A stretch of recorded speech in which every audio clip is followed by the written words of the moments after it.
नमस्कार। आपको थोड़ा इंतज़ार कराया उसके लिए माफ़ी चाहती हूँ। ठीक है। जैसे सुप्रिया जी ने कहा, आज हमारी पहली प्रतिज्ञा के बारे में बात करना चाहती हूँ मैं।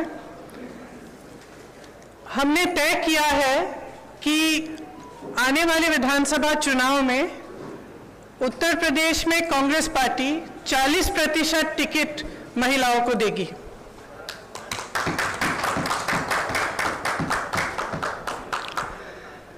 हमारी प्रतिज्ञा है कि महिलाएं उत्तर प्रदेश की राजनीति में पूरी तरह से भागीदार होंगी। ये फैसला हमने किस लिए किया? जब मैं 2019 के चुनाव में उत्तर प्रदेश प्रचार के लिए आई थी तो इलाहाबाद यूनिवर्सिटी की कुछ लड़कियां मेरे से मिली और उन्होंने मुझे बताया कि किस तरह से यूनिवर्सिटी के नियम कानून, हॉस्टल के नियम कानून उनके लिए अलग थे और पुरुषों के लिए अलग। ये निर्णय उनके लिए लिया है। ये निर्णय मैंने उस महिला के लिए लिया है जिसने गंगा यात्रा के दौरान मेरी नाव को वापस तट पर बुला के कहा कि मेरे गांव में पाठशाला नहीं है, मैं अपने बच्चों को पढ़ाना चाहती हूँ। ये निर्णय उस लड़की, प्रयागराज की एक लड़की पारो के लिए लिया गया है जिसने मेरा हाथ पकड़ के मुझे कहा कि दीदी बड़ी होकर मैं नेता बनना चाहती हूँ। ये निर्णय उसके लिए है।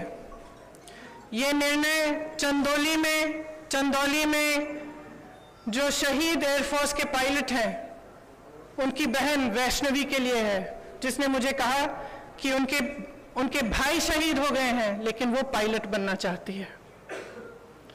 ये निर्णय उन्नाव की उस लड़की के लिए है जिसको जलाया गया, मारा गया, उसकी भाभी के लिए है जो आज भी संघर्ष कर रही है उसका, और उसकी 9 साल की भाभी की बेटी के लिए है जिसको स्कूल में धमकाया गया था।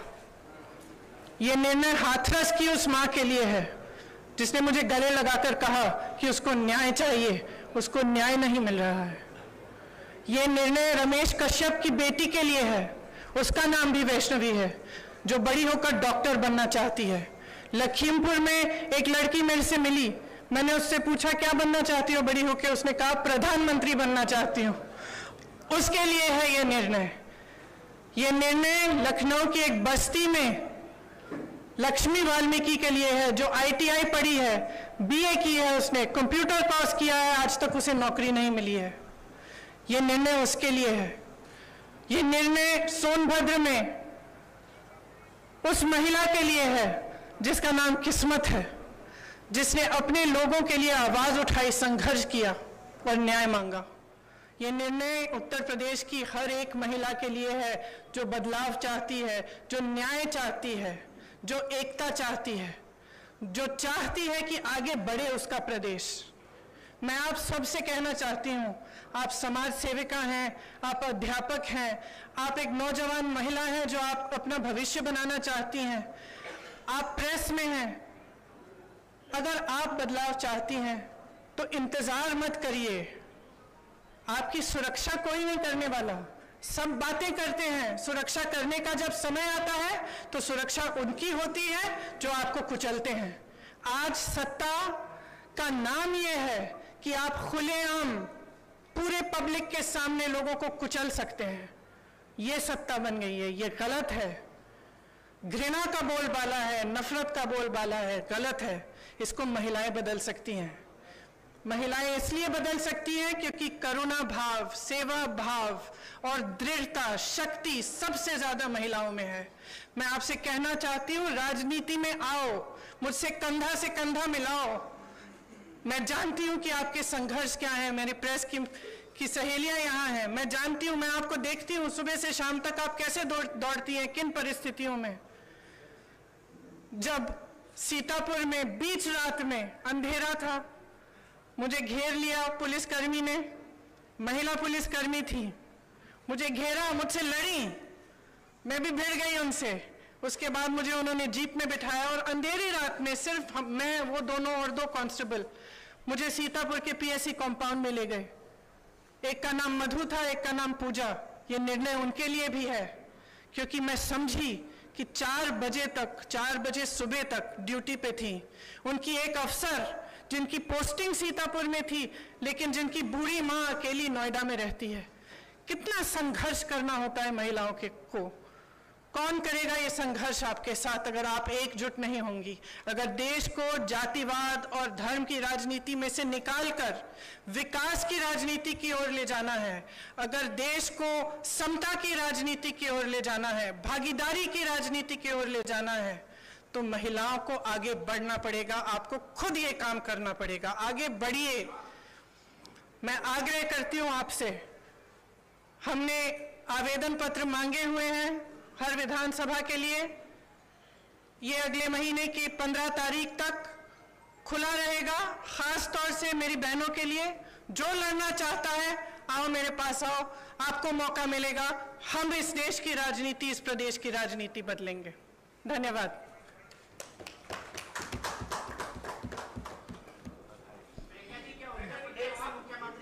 हम लोग सवाल लेंगे। इसको थोड़ा सा सुनिश्चित तरीके से कर लेने दीजिए। कुछ सवाल लेते हैं। मैं पहले प्रिंट इलेक्ट्रॉनिक मीडिया से शुरुआत करूंगी, आपके पास मैं जरूर आऊंगी। प्रांशु जी, आपका सवाल।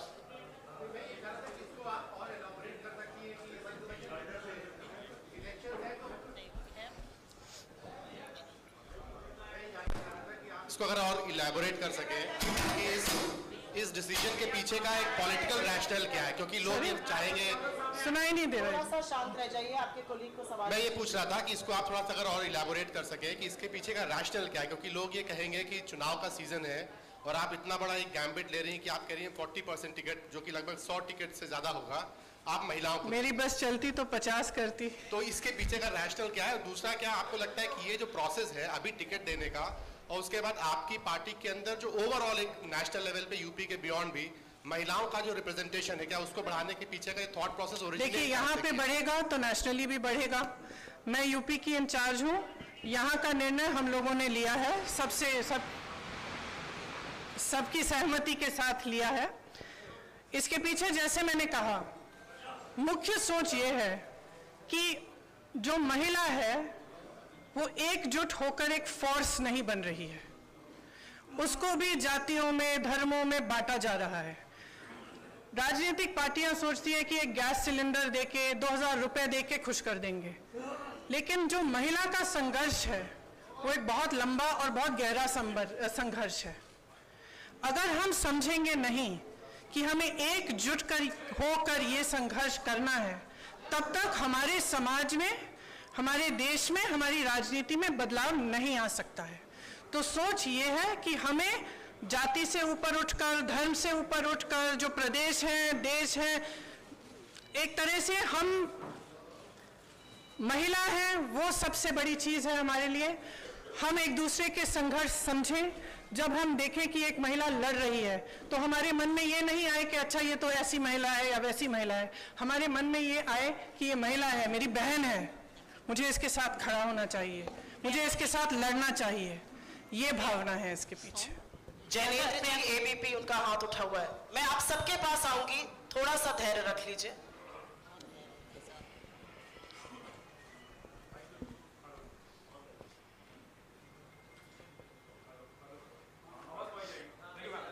मैम, सवाल ये है कि 40% क्यों?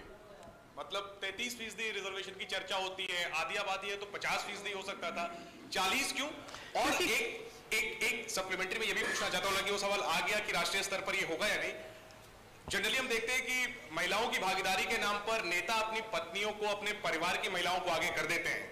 तो ये ना हो, इसके लिए आपने सोचा है, क्या कदम उठाएंगे? Thank you. देखिए, आपने 2 सवाल किए। सबसे पहले 40 क्यों नहीं? शुरुआत है, 40 से शुरू करेंगे। अब मैंने कहा अगर मेरा बस चलता तो 50 होता, तो लेकिन सबकी सहमति के साथ 40 तय किया है। अगले चुनाव में 50 भी हो सकता है। सबसे पहला ये। दूसरा, देखिए, ये सच है कि कई बार लोग अपनी पत्नियों को, बेटियों को चुनाव लड़वा लेते हैं, लेकिन इसमें कोई इतनी बड़ी बुराई नहीं है। लड़ लेती हैं, उसके बाद सक्षम हो जाती हैं। मुझे याद है एक अमेठी में एक प्रधान थे, उन्होंने अपनी बीवी को लड़ाया, कुछ साल बाद मेरे पास आए, कहा कि आप संभालिए, मुझसे तो नहीं संभलती है, सारे निर्णय ले रही हैं। तो मैंने कहा आप क्यों रो रहे हो? तो ये तो देखिए, ये प्रोसेस होता है, एक शुरुआत होती है इस प्रोसेस की, और आस्ते आस्ते सक्षमता मिलती है। तो इसमें कुछ, मुझे तो कोई बुराई नहीं लगती है। सीमांत लखवी जी, भारत समाचार से। सब पुरुष पूछ रहे हैं। नहीं, महिलाओं के पास इसके बाद आऊंगी आप लोगों के पास इसके बाद। मैम, 2017-2019 में जिस तरह के नतीजे रहे हैं कांग्रेस के, ये सबने देखा। तो क्या इतनी बड़ी संख्या में महिला मजबूत प्रत्याशी आप लोगों को मिल पाएंगी 2022 के चुनाव के लिए? देखिए, हमें प्रत्याशी मिलेंगी, लड़ेंगी वो। अगर इस बार मजबूत नहीं होंगी, अगली बार मजबूत होंगी। हमें लड़ाना है, हम पूरी तरह से मदद करेंगे, समर्थन करेंगे और लड़ेंगे जी जान से। एएनआई से कामना जी, अब मुझे लगता है कुछ महिलाओं को चांस जरूर देना चाहिए। एएनआई से कामना जी।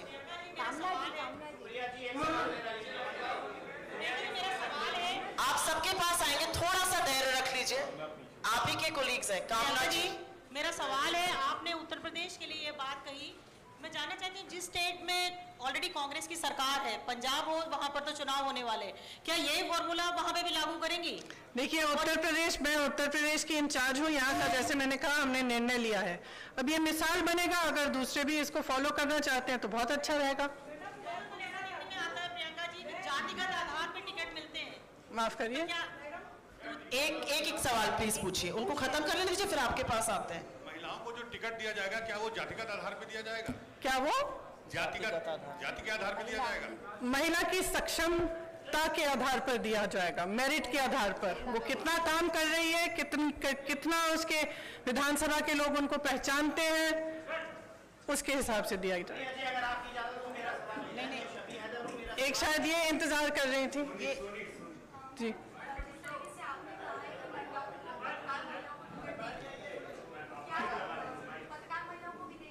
क्यों नहीं? आपको लड़ना है तो लड़िए। वो पीछे सवाल पूछिए, उसके बाद आपके पास आते हैं।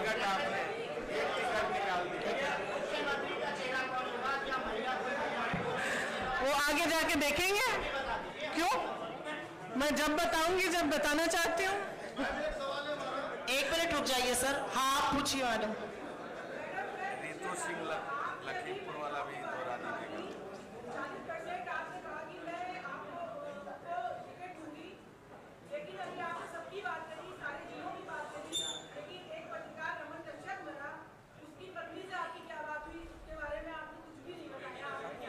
मैंने उनकी बेटी का जिक्र भी किया, आप शायद सुन नहीं रही थी। सॉरी, और वो लड़ना चाहेंगे तो जरूर। 1 मिनट रुक जाइए, उन्होंने जिक्र किया, शायद आपने सुना नहीं, उन्होंने उनकी बेटी के बारे में क्या बातचीत हुई उसका पूरा जिक्र किया। सिद्धार्थ कलहंस जी, बिजनेस स्टैंडर्ड से, यहाँ पे 2 मिनट बैठ जाइए, अभी वो पूछ रहे हैं, उनके हाथ में माइक है।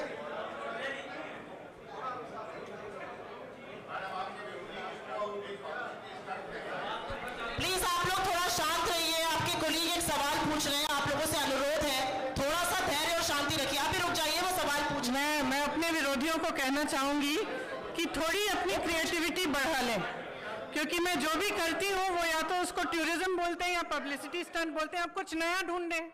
अब 2 साल हो गए हैं, बस वही दोहराते जा रहे हैं। थोड़ी सी क्रिएटिव हो जाए, कोई और आलोचना ढूंढे मेरे लिए।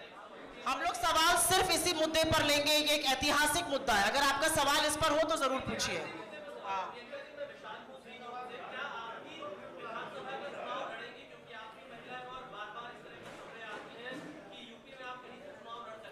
ये निर्णय मैंने अभी लिया नहीं है, अभी कुछ टाइम है चुनाव के लिए, मैं ले लूंगी। हाँ, इस पे सोच के मैं निर्णय लूंगी कि लड़ना है कि नहीं। रोहित जी, नवभारत टाइम से रोहित जी।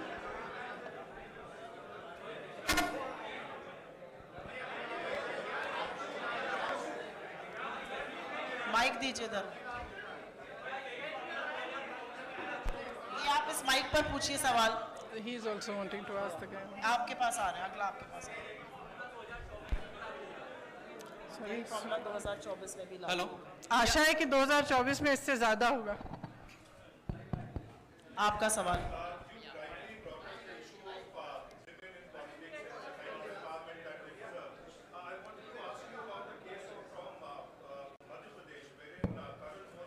Hello, We are restricting. I'm sorry, but we are restricting questions only to this issue.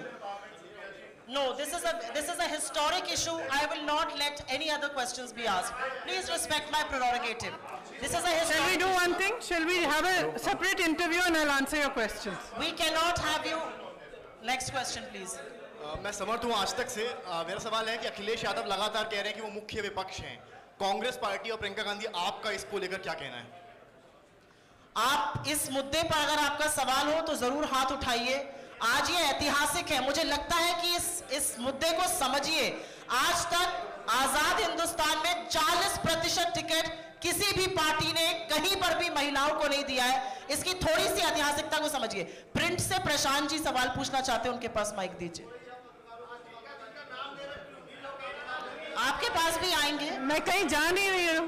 अभी तो पत्रकारिता मैं कहीं जा नहीं रही हूँ।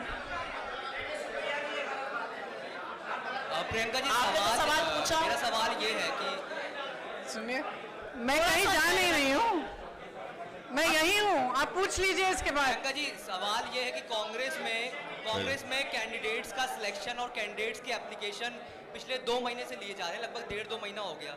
लेकिन फैसला आज आप ये करते हैं कि 40% टिकट आप महिलाओं को देंगी। तो क्या जो जितने भी कैंडिडेट्स ने अभी अप्लाई किया, क्या उनमें से कोई जेन्युइन नहीं थे तो 40% का फैसला करना पड़ा, या नतीजों को ध्यान में रखते हुए, क्योंकि कांग्रेस का गठबंधन भी अभी क्लियर नहीं है किसी के साथ होगा या नहीं होगा, या जो भी पहले के नतीजे रहे हैं, या उनको देखते हुए ये फैसला लेना पड़ा कि 40%? देखिए, ये लेना पड़ा नहीं है।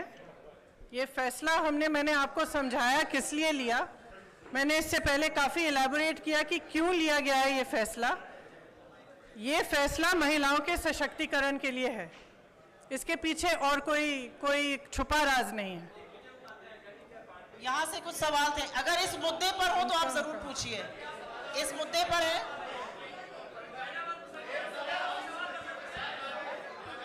इनको माइक दीजिए।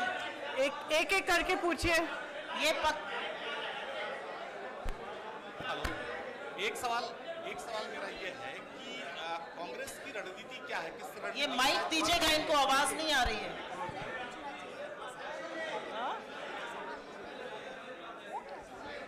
आने वाले चुनाव में बड़ी चुनौती है कांग्रेस के सामने। आप लोग थोड़ा धैर्य रखिए। ये पत्रकार वार्ता वो सवाल पूछ रहे हैं। मैम 2 मिनट रुक जाइए, पूछिए आप इस मुद्दे पर अगर है तो। इसके अलावा हम लोग किसी मुद्दे पे आज चर्चा नहीं करेंगे। आने वाले समय में बड़ी चुनौती है इस कांग्रेस मुद्दे के पर। सामने। आप अमेठी जैसी जगहों पर आप सीट हार गई, तो कैसे अपने लोगों को आप इकट्ठा करेंगे? क्योंकि जिस तरह से आप देखिए, भारतीय जनता पार्टी ने अपने तमाम प्रोग्राम चलाए हैं, उसकी अपेक्षा कांग्रेस उतना जमीन पर दिख नहीं रही। आपको शायद मालूम नहीं होगा कि पिछले 2 सालों में 18,700 से ज्यादा कांग्रेस के कार्यकर्ता जेल गए हैं उत्तर प्रदेश में। 3 दिन से 3 महीनों के लिए लगातार प्रोग्राम कर रहे हैं।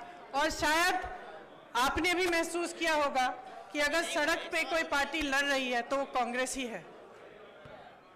प्रियंका मैम, मेरा एक सवाल है आपसे कि राहुल जी आते हैं, वो रणजीत सुरजेवाला के साथ होते हैं, आप सुप्रिया जी के साथ आई हैं। हम लोगों का जो इंटरेक्शन होता है वो यहाँ पे लोकल लोगों से होता है। ये आएंगी, दिल्ली चली जाएंगी, हम लोगों को यहाँ पर उस तरीके से जो खबरें हैं वो सारी चीजें आप ये जी। तो मेरा सवाल क्या है जी आपका? मेरा सवाल मैम यही है कि सबसे पहले आपको ईद मिलादुन नबी की मुबारकबाद। धन्यवाद आपको भी। है। और मेरा सवाल आपसे वही है कि कांग्रेस क्या मुख्यमंत्री का फेस देकर चुनाव लड़ेगी या विदाउट सीएम कैंडिडेट? मैंने उस सवाल का अभी जवाब दिया। इस पे अभी निर्णय नहीं हुआ है, जब होगा आपको पता चल जाएगा। आपका 2 बार सवाल का जवाब दे चुकी हूँ। कहिए, उससे पूछे तो, इन दोनों से पूछे। इस मुद्दे पर सवाल है, माइक ही नहीं चल रहा है। आपका सवाल इस मुद्दे पर है?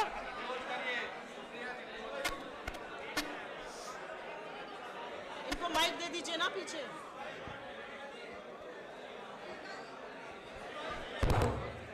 मैडम मेरा एक सवाल ये था कि अल्पसंख्यक मुद्दे पर कांग्रेस का क्या है?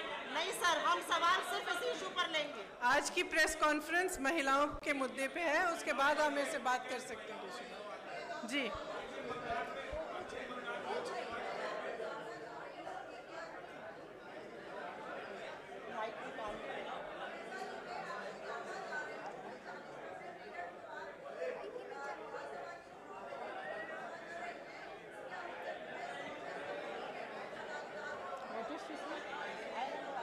सुनाई नहीं दे रहा।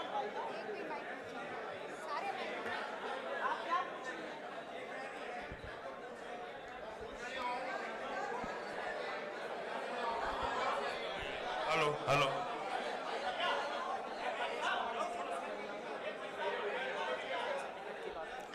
देने की पूरी कोशिश करेंगे हम। अंतिम 2 सवाल लेंगे आप प्लीज। उधर से काफी समय से इंतजार कर रहे हैं। टोटल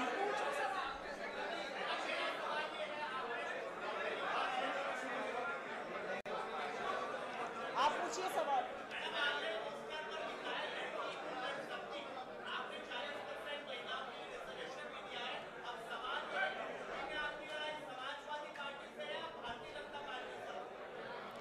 मेरी लड़ाई एक नए तरह की राजनीति को बनाने के लिए है।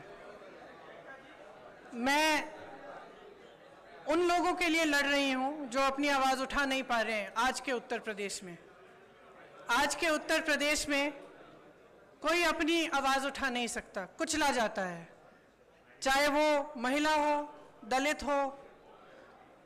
जहां जहां पे भी मैं गई हूं, मैंने यही देखा है कि जो पीड़ा में है, आवाज उठा नहीं पा रहा है, लड़ नहीं पा रहा है, उसको कुचला जा रहा है, तो मैं उसके लिए लड़ रही हूं। और मेरी राजनीति सिर्फ इसलिए है कि यहाँ पे बदलाव आए, कि कुछ आशा, कुछ उम्मीद जागे कि उत्तर प्रदेश आगे बढ़ सकता है। एक ऐसी राजनीति बन सकती है इस प्रदेश में जिसमें करुणा का भाव हो, सेवा का भाव हो, सिर्फ मारने, कुचलने और सत्ता का दुरुपयोग करने का नहीं। ये मेरा प्रयास है।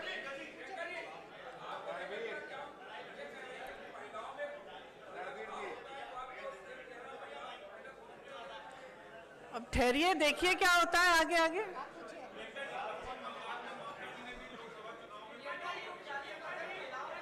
ऐसे मत करिए, एक सवाल पूछने दीजिए। एक सवाल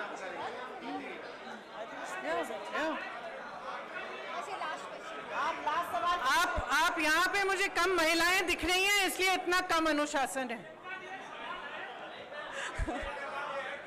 देखो कितनी शालीनता से खड़ी है वहां पे पीछे, और आप सब चिल्ला रहे हैं। हम लोग अंतिम सवाल लेंगे।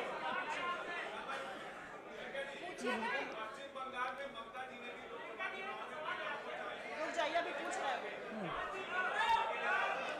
मुझे मालूम नहीं था, अगर उन्होंने किया तो बहुत बढ़िया। धन्यवाद।